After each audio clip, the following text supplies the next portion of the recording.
Yeah, we're good.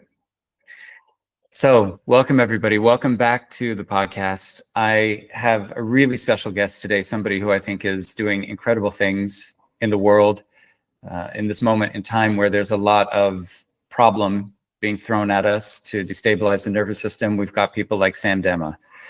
Sam Demma is an author. He is a youth motivational speaker, but I'd like to take that youth word out of there because at this point, I think his audience is growing exponentially. I think we're getting him at a really, really pivotal moment in his life and in his career. But the motivational speaking started in the educational space. He is the youngest board director of the Canadian Association of Professional Speakers. He is the co-founder of Pickwaste, and we're going to talk about that because, once again, just part of the solution. Please welcome to the podcast, Sam Demma. Sam, welcome. It is wonderful to have you here. It's wonderful to finally be talking. My friend, thank you so much for creating this space and extending the invitation. It's an honor, really. Introduce yourself to our listeners. I know it's really easy for me to go online and find all these labels, some of which I'm sure you have put up there and some other people have put up there. How would you describe what you do in the world? I really feel as though I use my personal life experiences as a vessel and as a message to help other people make peace with their own past experiences, find some hope with their future, and just recognize the power of the present moment. I do that through speaking and writing and podcasting and just leading with curiosity in every interaction and ensuring that I'm asking questions and just leaning into that childlike curiosity to get to know people better. I labeled myself as an athlete growing up and had 3 major knee injuries and lost the ability to pursue that dream and found that, wow, if I label myself as just one thing, I run the risk of kind of losing myself to that one specific task. So I like to just think of myself as a human being who does things, who writes and who speaks and who is curious. And that's how I would describe myself. My real name is Salvatore. I'm half Italian, half Greek. I'm fortunate to have 3 of my grandparents still around. And as I'm getting older, I'm getting more curious about their histories to really figure out, who I came from. And on my spare time, I love Latin dancing, reading books, and spending time with my friends and family. There's also, you have an association with pineapple on pizza that I want to delve into that I find fascinating. And knowing that, you come from Italian lineage obviously explains that aversion.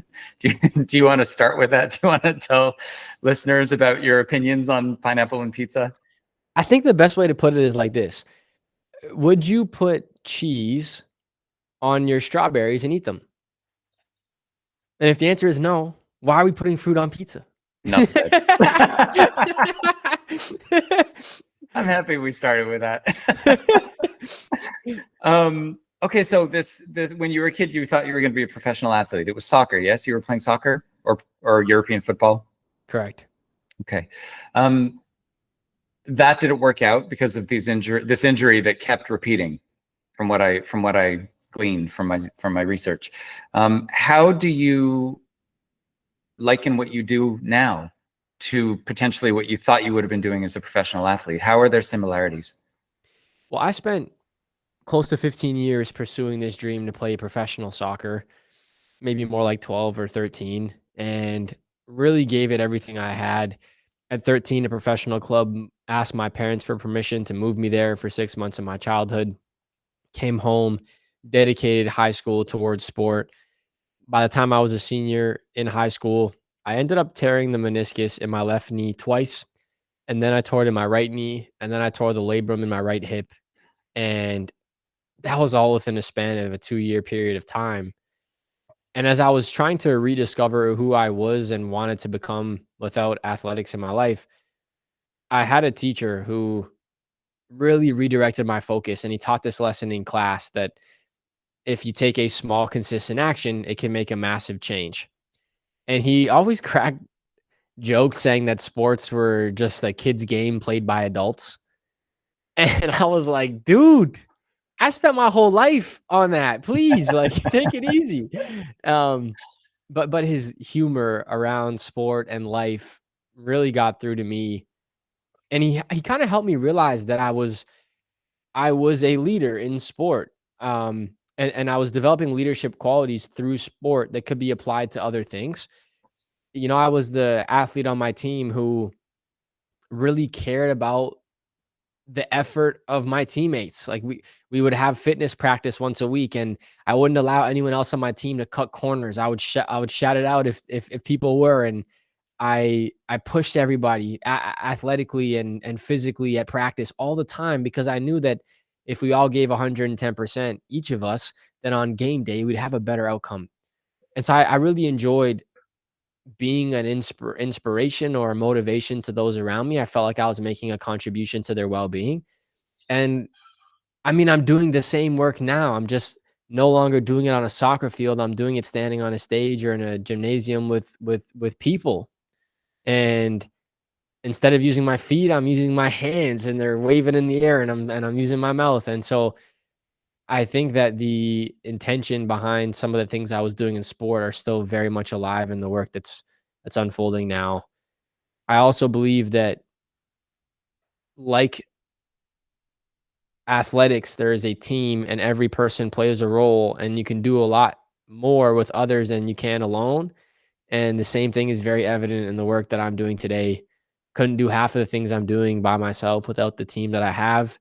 They're phenomenal human beings with massive hearts and capabilities, and it really takes a team to do meaningful things. How did you move from one to the other? How did you go from this, soccer focused intention to doing what you're doing today? What was the transition? Pieces of garbage. I was very inspired by my teacher who taught this lesson about small, consistent actions making a big change. He challenged us to go in the community and take one of our own and see if something would happen. That led to picking up garbage, walking home from high school. I did it for 4 months. I wasn't an environmentalist or some eco warrior at the time. I just wanted to see if my teacher's idea was correct and would lead to some impactful experiences. And you're how old at this point? I don't like asking that question. How old are you? I find that Yeah, it's spiritually, I prefer how old's your body? How old was your body? How old were you when this was all going down? I was a senior in high school, would have been 17. Gotcha. Okay. So I'm walking home and I see a coffee cup, pick it up, start picking up trash, walking home. And then a buddy saw me a few months later and said, "Dude, like, what are you doing? Why don't we do something together with this?" So we went to our principal, asked him if we could speak at the end of an assembly at school to recruit our students, our fellow students, to help us pick up garbage. And we ended up getting 60 volunteers after doing our first 2-minute little talk. And I thought, whoa, if we do this in every high school in the district, we're gonna get so many volunteers. So I say we, my co-founder of this little initiative called Pickwaste that we started because we live in Pickering and we were picking up trash. He went off to school to the University of Waterloo. I took a 5th year of high school, and he helped organize things and would come back on the weekend to help with the cleanups. And during the week, I would travel to local schools and do these short 5-minute promotional talks. After doing about a dozen of them or close to 20 of them, a principal pulled me aside and said, "Look, we bring in programs all the time. Our students usually fall asleep or pull out their phones or talk to their neighbors, but they didn't.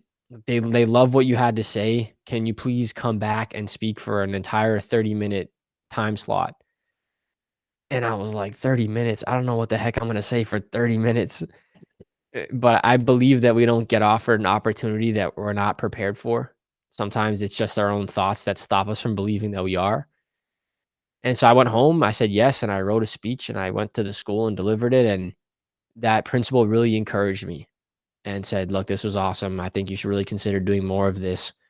And I went home and I searched up youth speaker on Google, and I just called a bunch of the people I found and asked them, "Hey, I'm Sam now. I'm 18 years old and I want to do what you're doing. Can I ask you some questions?" And that initiative, the speeches at schools, the public cleanups, all of those things are what really bridge the gap between Sam, the soccer player, and all the work that I'm doing today.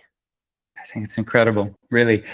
Do you feel, at this stage in your journey in your life, do you recognize that there was a path waiting for you, or that you have forged this path? Which sort of horse do you ride when you approach it that way? I think I believe that both exist, Okay. that we have some ability to shape where we're going, although I think the opportunities exist and are waiting for us to fully embrace or believe in ourselves enough to take advantage of them. And maybe take advantage of them is the wrong word, but to fully embrace them and start the journey. I never saw myself as a speaker or a writer when I was growing up. English was my worst subject in terms of how I was being graded in school. I think I made lots of decisions that pushed me in this direction, but I was meeting people that were helping me, and there's no explanation to a lot of the things that unfolded. Like there was a gentleman named Chris who I met at one of my first TEDx talks, and he emceed it. And after the speech finished, he walked over with a piece of paper with his name and phone number on it and said, "If you ever have any questions about this work, you can always give me a phone call. I would love to help you." And a year later, Chris became a coach of mine, and I had calls with him every Tuesday for 3 full years.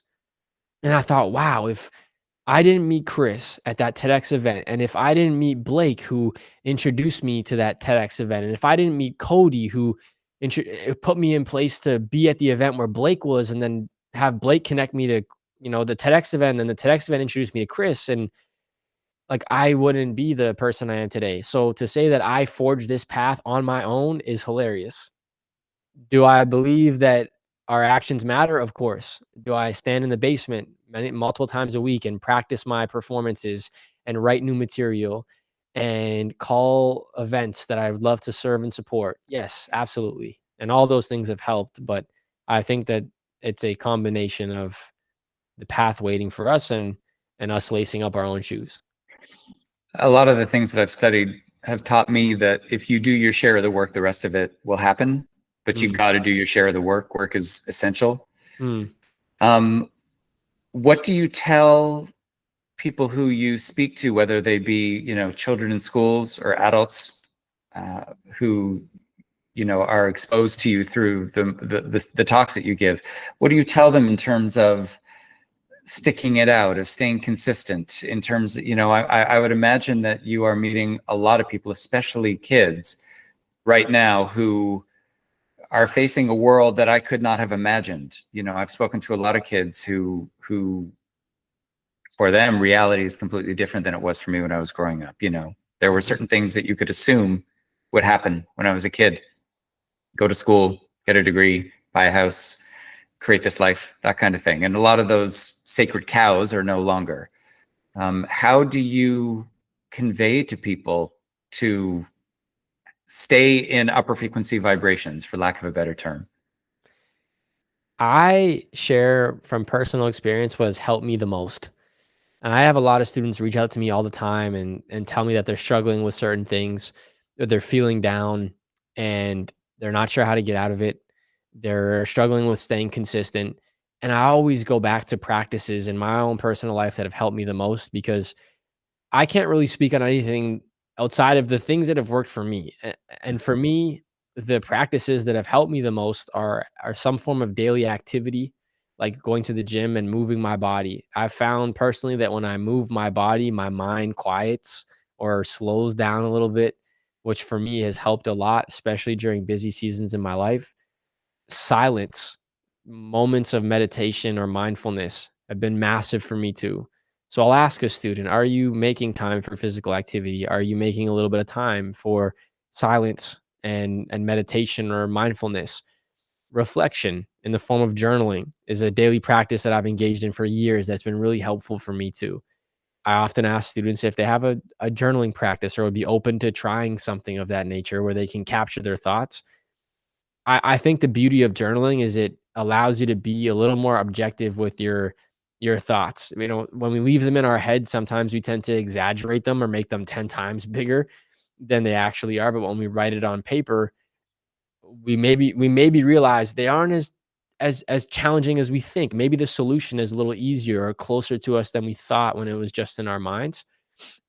So daily movement, meditation, and journaling, those three for me, along with getting good sleep and drinking water and eating nutritious foods, those three practices have been foundational. And I always go back to those first and ask if, are you participating? Are you engaging in these things and giving your body these gifts?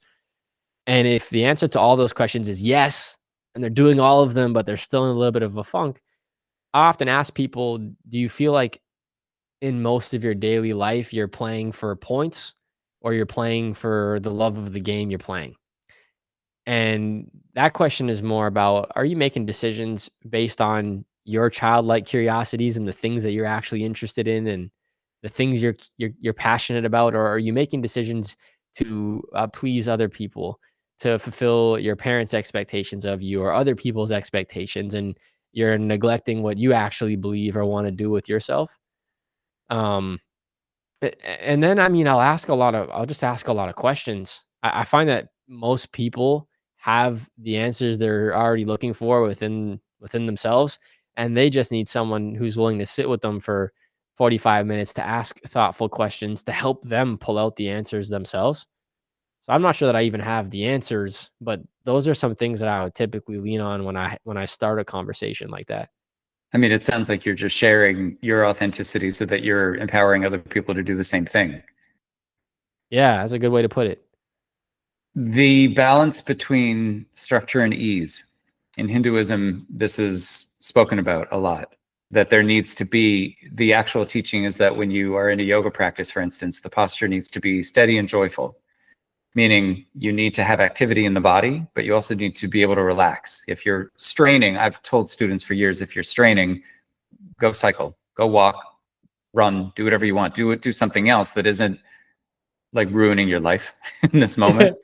Um, how do you, first of all, navigate the balance between structure and ease? Your career, from what I've seen anyway, the optics are that you are busier and busier and busier, traveling, speaking, traveling again to continue to speak. So that's a lot of structure. And structure simply being the responsibility aspect of everything. For me, that teaching, that literal teaching about the yoga posture is a metaphor for life. We need to have time that is devoted to structure, pay your bills, be mindful of what you're eating, prepare your meals, work, that kind of thing. There doesn't seem to be that much of an emphasis on ease for people. How do you balance the structure, or rather the balance between structure and ease, between comfort and discipline? It's a phenomenal question. For me personally, I've found that there are times of the year that happen to be a lot more structured than others. With the academic calendar, which my work almost shadows because I do a lot of work in schools and with students and teachers, October, November, September, October, November, and April, March, April, May, those 6 months are very busy. They're very structured because a lot of schools are planning their first event of the year and their last event of the year. So I usually know each year that these times of the year are going to be very full, and I can choose not to make them full, meaning turn certain things down and stay home more. Though at this phase in my life, when I reflect and quiet myself down, my mind, heart, and soul says, yes, go do it. Like, go for it. And at some point in the future, that may change and I will adjust my own boundaries. But I know that those 6 months, lots of structure. Within those structured, months, I go to restorative yoga classes where I almost every time fall asleep. So I'll be doing some very long poses with sometimes a buddy will come or a friend, and they're an hour long classes, and every time I finish I feel really restored. That's been very helpful. There's times where I'm not home and can't attend them, but I'll do some meditations from hotel rooms or things of that nature. But with the remaining 6 months of the year, I give myself the space for a little more ease. The summertime is a big period of time for me of ease, and it's typically spent with family and friends. Last summer, we did a 6-week trip to Kenya, which was very unstructured, but still, my body was in a work mentality because we were speaking at schools voluntarily and doing fundraisers and such. And I found that to be a little challenging because I didn't take those 2 months to fully recover. And this year, being a little more intentional about just honoring and setting aside that time this summer.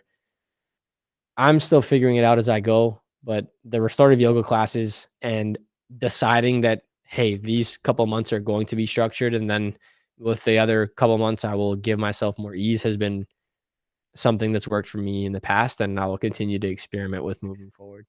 I'm just fascinated. You're learning. I mean, you're how old? Your body's how old? 25 now. Okay. I mean, listen, you've got stuff down at 25 that it took me much longer to figure out. I mean, I remember when my career started to get really, really busy, I was just saying yes to everything. I was so grateful that I was being asked. And it's funny, you had said, no opportunity comes without you being prepared for it, or I'm paraphrasing. Yeah. I used to think, okay, look, I know, I believe in myself. I believe I can figure it out. Even if I'm asked to do something and I've never done it before, or I don't have a template, I'll figure it out. And I would. And I think that I had the more like fake it till you make it mentality, even though when I reflect on that, I wasn't faking anything. It was all authentic. But when I started getting really busy, I was very out of balance.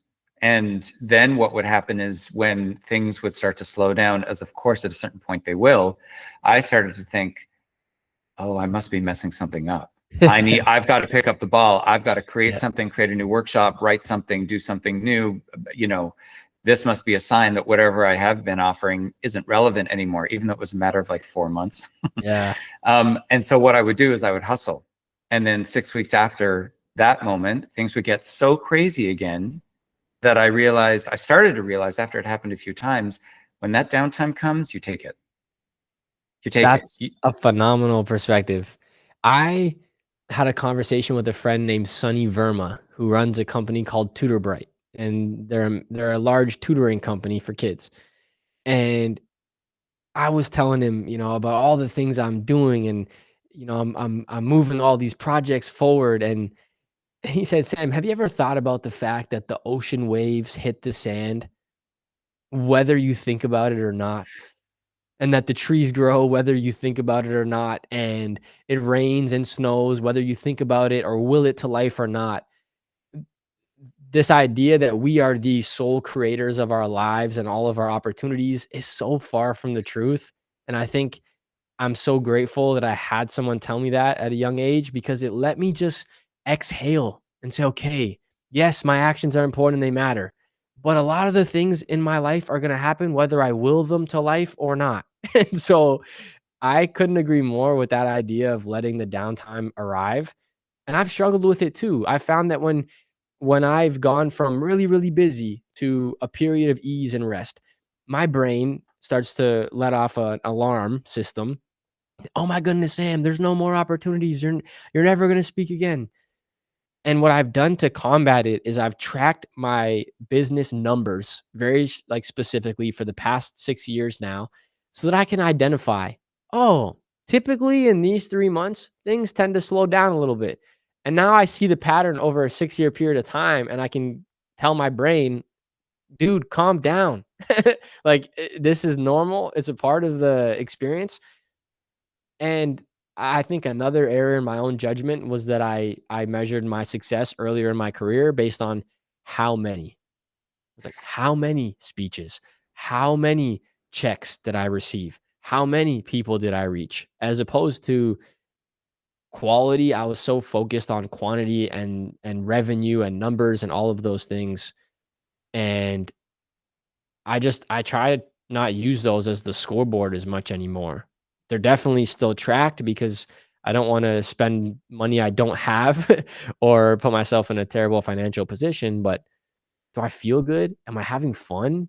Do I love the work I'm doing?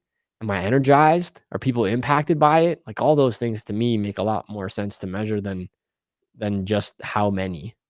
I fully agree. Years ago, because for me, I would start, I started teaching yoga. So I would be basing success on how many people were in the room. Yeah. And then if I was giving a workshop or if I was teaching at a festival.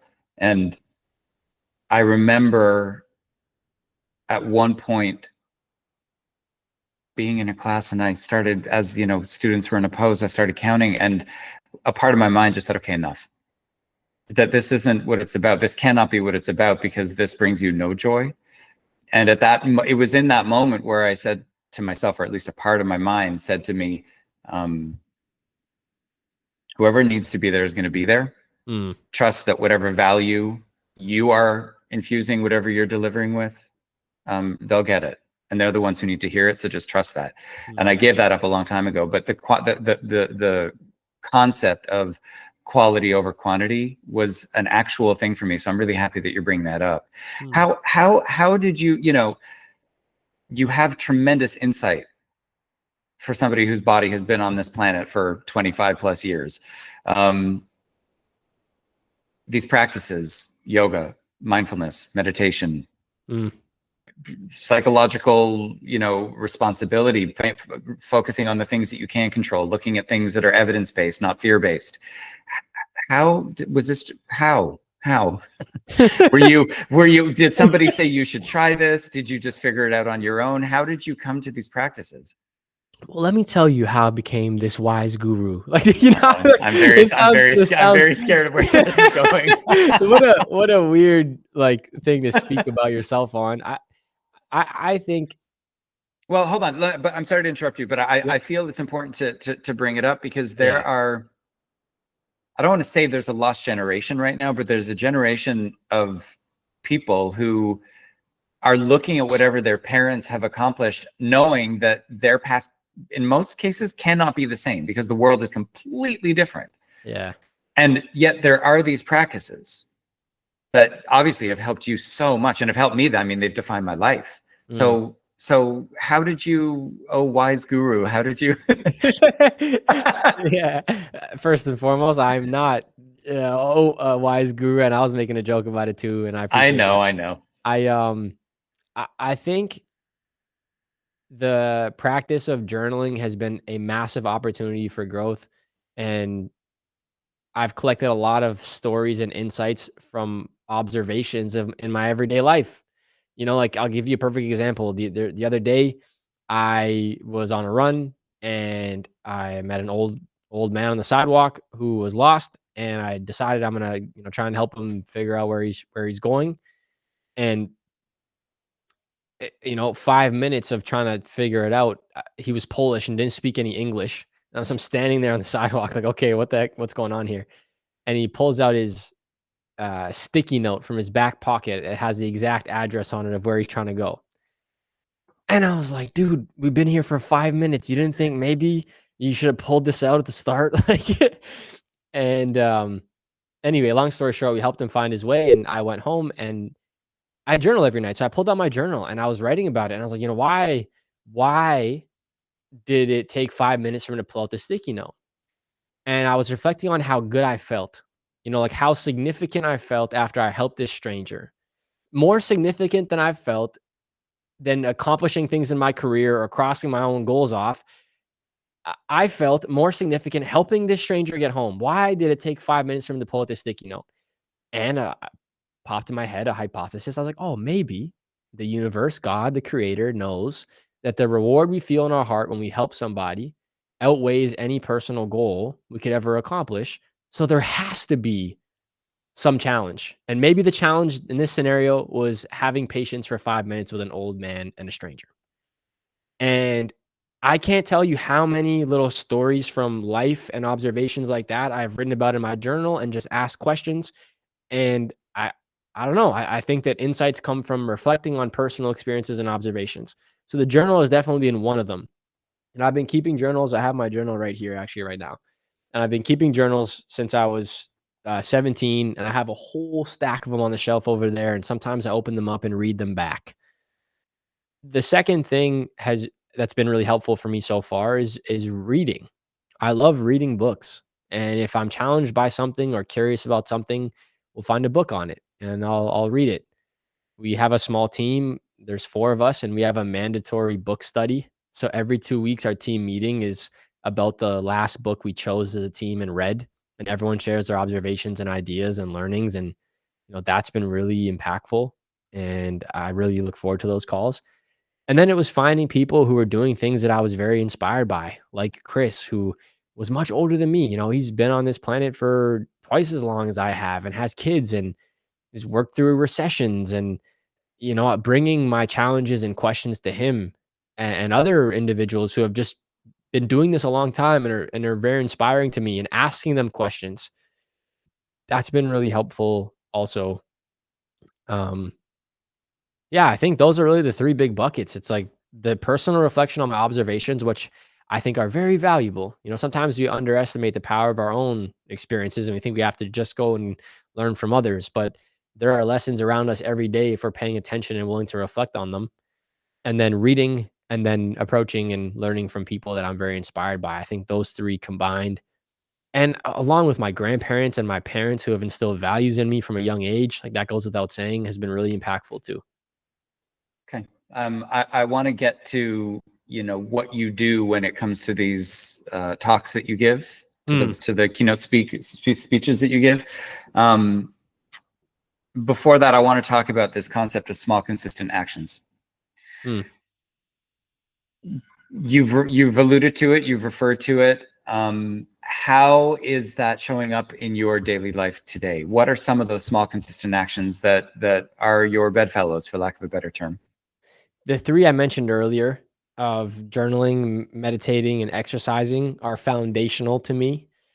The reading is also foundational, although there's times where I'll read 100 pages in a day, and then other scenarios where, I might not read for 1 or 2 days, though we have a mandatory outcome of finishing the book every 2 weeks for our team meetings, and sometimes I'll read another book alongside the one we're doing as a team. So I would say, those 3 plus reading, I would consider foundational small actions in my life. Professionally, practicing my speaking and writing new material are very foundational. I feel challenged by the professional speaking community because I call myself a professional speaker and there's a lot of people that do. Although if you take the term professional and apply it to any other industry, it usually indicates that the person practices that thing every single day. Like if you stand in front of athletes, professional soccer players, and you say, raise your hand if you practiced soccer today or worked out in the gym for soccer, and everyone in the room raises their hand. Yet if you stood in front of a room of doctors, did you assess patients today? Everyone raises their hands. Did you do a surgery if you're a surgeon? Yes, I did 4 of them today. I'm a surgeon. I'm a professional surgeon. And then sometimes in the professional speaking community, and I share this because I was this person. This is not about other people, it's about me. Um, if I said, raise your hand if you practiced your speaking today and you wrote new material, I wouldn't have raised my hand. And I am assuming, based on what I've experienced in the space, that 80% or 90% of people probably would say the same thing, that they practiced when they got paid and were preparing for the talk, or they wrote new material when they had to release a new book or wanted to release a new book. But the daily habit of speaking and writing were things that that I didn't practice and maybe others didn't either. And so professionally, the small, consistent actions that are most important in my life at this point in time are writing new material and practicing that material in front of a mirror in my basement, which happens like just over here. You seem very humble for somebody who's accomplishing all this stuff. There's a humility about you, and I find that very refreshing. Mm. Um, Just to be clear too, I read a book called Turning Pro, which mhm, prompted those thoughts. And mhm. Stephen Pressfield is the author. And I read the book and I felt embarrassed because I felt as though I had achieved some professional like results, but if I was being honest with myself and the inputs, I was still acting like an amateur. And it was a big reflective experience for me. And it was very important because I had aspirations on the person I wanted to become. But if the daily actions you're taking are not aligned with that aspiration of how you want to show up and serve and the person you want to be, then you're misaligned. Um, so Yeah, I appreciate you for giving me the chance to share that story, and I hope that it can inspire others to to recommit to the things that matter to them. I appreciate all of what you just said. Um, okay, let's talk about the big red backpack. Yeah. Where did that come from? Was that Yeah. just was that just a download that you thought, oh, that'd be funny, interesting? How did that happen? And Yep. explain to listeners and viewers how you have incorporated that into your speeches. During the COVID-19 pandemic, I had all my presentations canceled, as did many people in this space and industry. And I started telling myself a story. This is not possible. The work is no longer, we're not capable of doing it anymore. Maybe I should be back in school. And I was very fortunate that I had Chris, this mentor and coach, who extended me an invitation. He sent me an address and said, "Meet me here Tuesday morning." And it was an industrial building. So I was like, are you gonna kill me? Like, what, what's going on here? And I show up and I walk in this building and I eventually reach a room and I open the door and I see Chris standing on a stage delivering a speech. And there's 6 TV screens in front of him with people on a Zoom call. And it was a virtual talk. There was 2 people holding cameras over their shoulders, filming him, live streaming it. And I sat in the corner for 60 minutes and just watched him. And he finished the speech and he walked off stage and he said, "Sam, what happens in any industry or with any human being when things get really difficult? Most people, the majority of people quit and they give up and they they change what they're doing.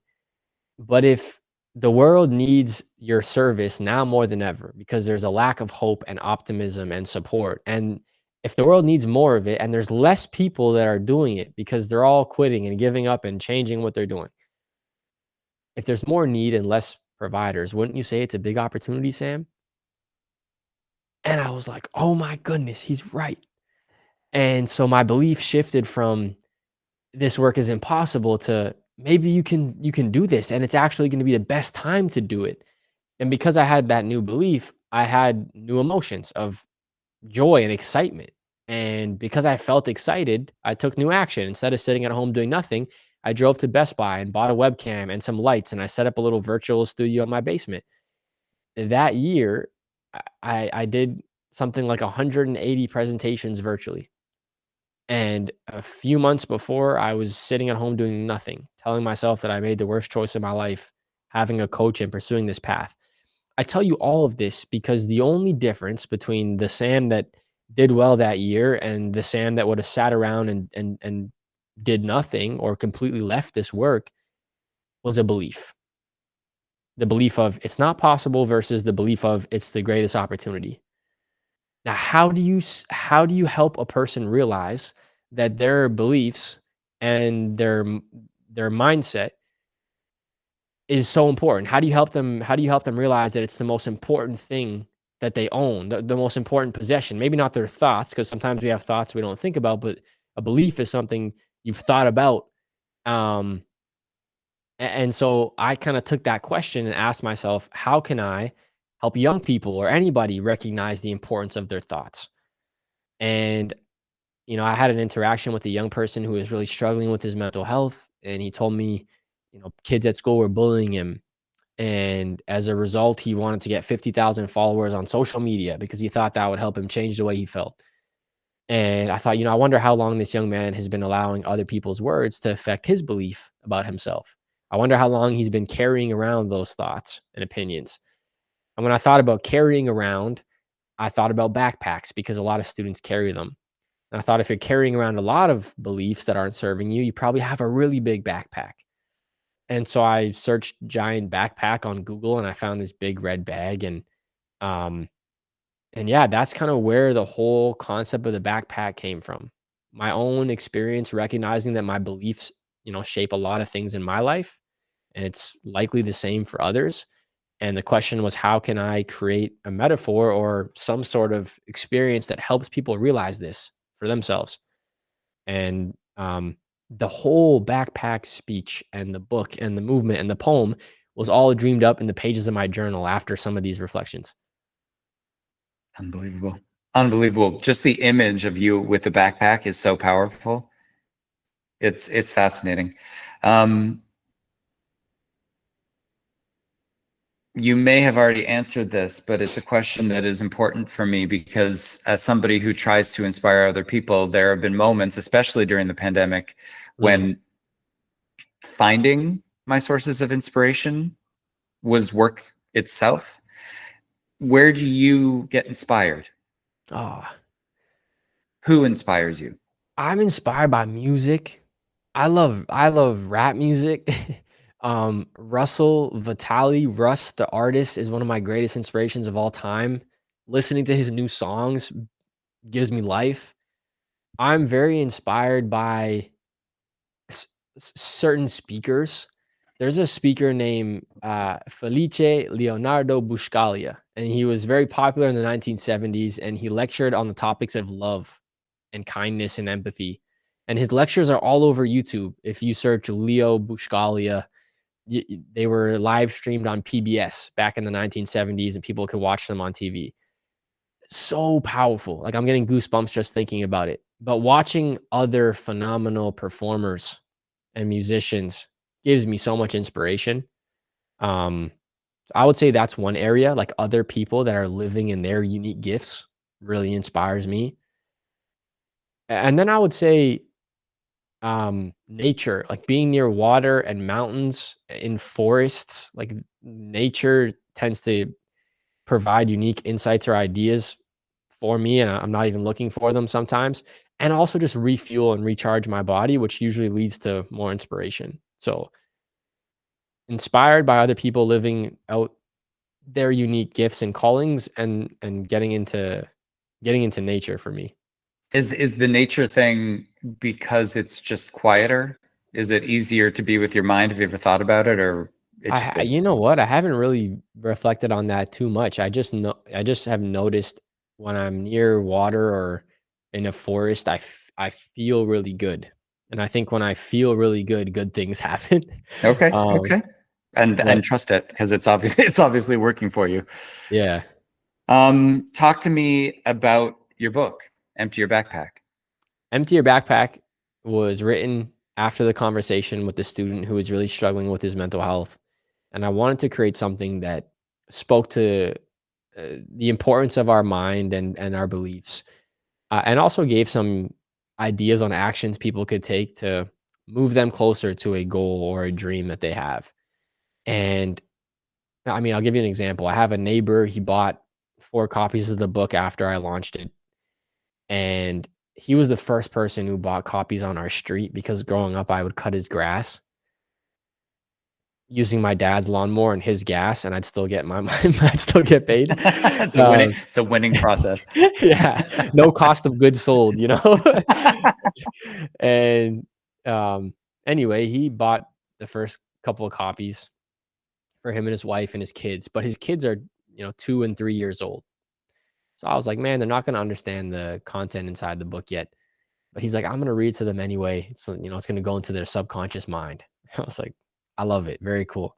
So I dropped the books off, left for 3 months. He came back. I came back from a speaking tour, and he's like, "Dude," he's waving me down his driveway. "Dude, the book was incredible." And I was like, "Oh, really?" He's like, "Yeah, I read it to the kids every single night and it helped them fall asleep." I was like, "Please don't write that as a review on Amazon."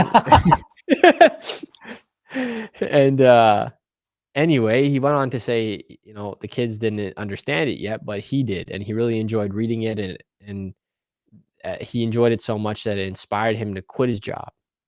And I was like, "No, man, my work is supposed to motivate people, not make them quit." But tell me more. And he said, 28 years, I climbed the corporate ladder and I got as close to the CEO position as I could. I'm a senior vice president. And it was never my dream. It was my dad's dream. Like 28 years. All I ever wanted to do since I was a little kid was fix bicycles. And he brings me to his garage door and punches in the keypad, and the door goes up, and there's like 60 bikes hanging on the wall in his garage. And in the 3 months that I dropped the books off and left and then came back from the tour, he started his own bike repair shop out of his garage. And I've never seen an adult turn into a excited little kid again in 5 seconds. He started pulling bikes off the wall and taking apart suspensions and showing me bike tires and telling me the stories about where all the bikes came from. And so busy now that he had to hire help, and he's thinking about expanding it. And I don't take any credit for like the creation of all the stuff he's doing. But the book is about just that.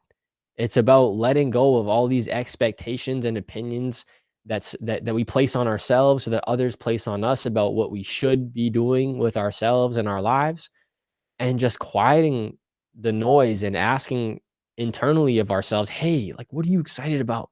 What do you want to build? What do you want to do? What are you passionate about spending your time doing?" Um, and I really hope that like that is what people pull from the book. Um, and I hope that's what they take away from it. And that's really why I wrote it. It's to help people shed the noise of others and just be more of themselves. I love it. I love it. How did that lead to Be Someone's Taco coming out? I Yeah. believe it's what? It's on May 16th. May 16th, be someone's taco. Okay, so when I speak, I talk about ways that we can empty our backpacks, and one of them is our proactive daily practices and taking small, consistent actions. And the last is by being someone's taco. And people always say, "Oh, what does it mean to be someone's taco?" Well, my grandparents taught me. My nonna, my nonno on the Italian side, and my yaya and papu on the Greek side through their daily actions.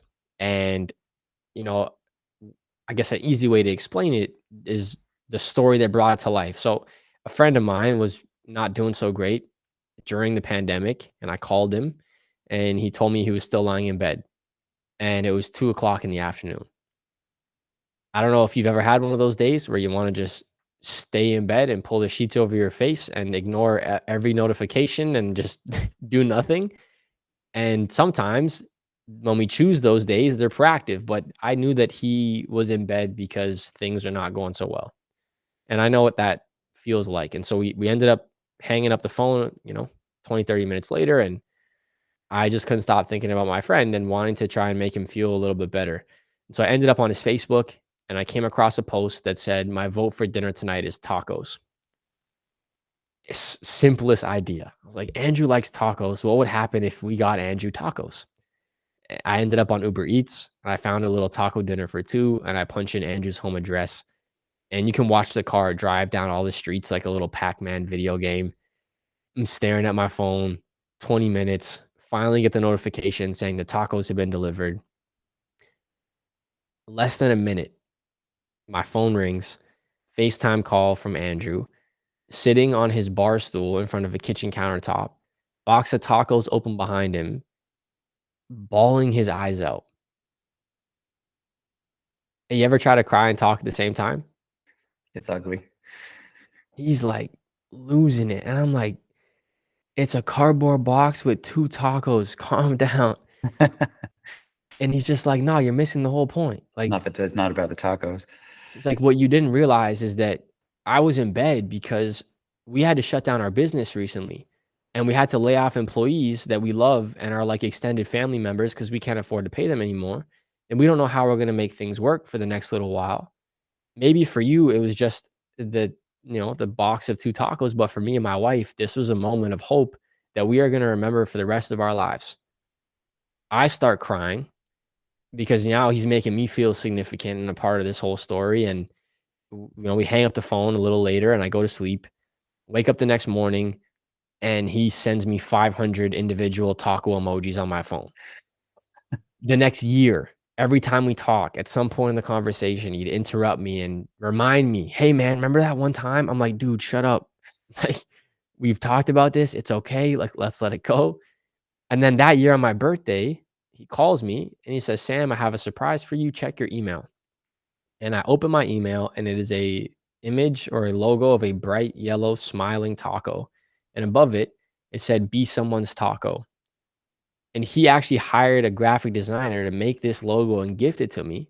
And he said, it's not about buying somebody food, but recognizing that one of the most meaningful aspects of life is looking for opportunities to be whatever someone needs.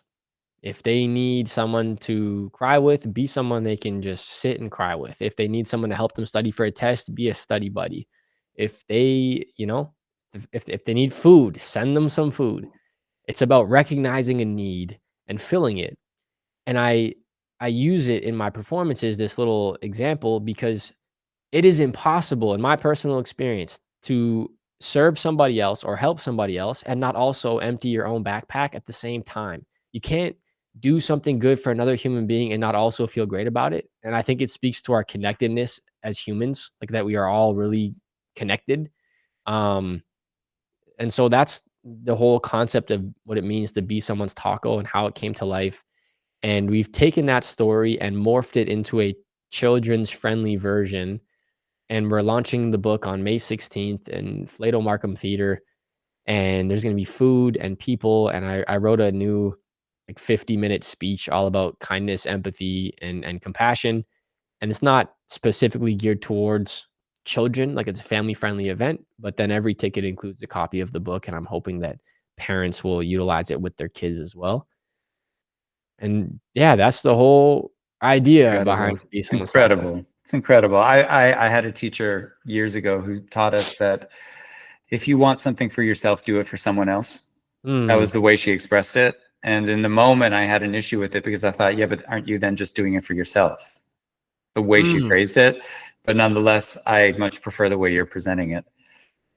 That's doing something for awesome. other people just empties your backpack. Yeah, and because I think the beginning thought was not, and it should not be, I'm doing this good so I feel good, but the so I feel good portion just naturally occurs as a result of the Yeah, it's the action. byproduct. Yeah, Absolutely. Yeah, and incredible.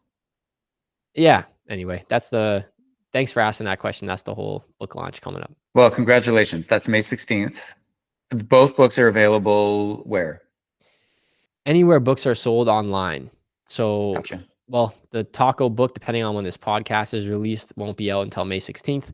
But after that date, it will be available on all the major retailers online. And people can also, purchase them from my direct store. It's just shop.samdemma.com. And yeah, I hope you are inspired by it or moved by it if you choose to buy a copy. Oh, I will be. And I want to know, is the next title of your book, Don't Be the Pineapple on Somebody's Pizza? Yeah, you never know.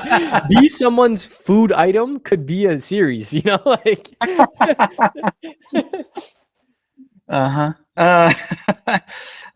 Listen, Sam, I want to thank you for your time. I want to thank you for sharing yourself and what you're doing in the world. This podcast episode is part of the Storyteller series. The book that I published a few months ago is called Storyteller. And it is inspiring for me to meet people who are inspiring other people. And I want to help amplify that however I can. So we'll talk about that after this recording is over. But just keep doing what you're doing, because in a moment in time where there's so much lower frequency stuff that's being launched at everybody through all the ways, you are the most welcome and inspiring anomaly. So thank you so much. Thanks, Bram. This has been a real privilege and pleasure being on the show. Thank you for giving me the opportunity to reflect and have this conversation. Well, listen, it's an honor to be able to do it. So for those of you listening, for those of you watching, go check out all things Sam. Just Google his name. You're going to see when I was doing a deep dive, the dive needed to get deeper and deeper because I kept finding out stuff. Also, like your podcast, right? You've also got the High Performing Educator.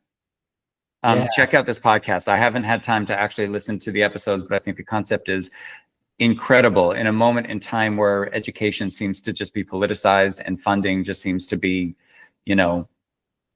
controversial. I think you're amplifying all the right vibrations and you're doing it in such an inspiring and efficient way. So just keep doing what you're doing. And thank you on behalf of everybody who is inspired by you, and not just by inspired by what you're saying, but inspired by your example. Thank you. Thank you, Bram. I appreciate it. All right. So listen, for all of you watching and listening, thank you for your time. And I hope you enjoyed it, and stay tuned for the next episode of the podcast in the Storyteller series. Take it easy, everybody.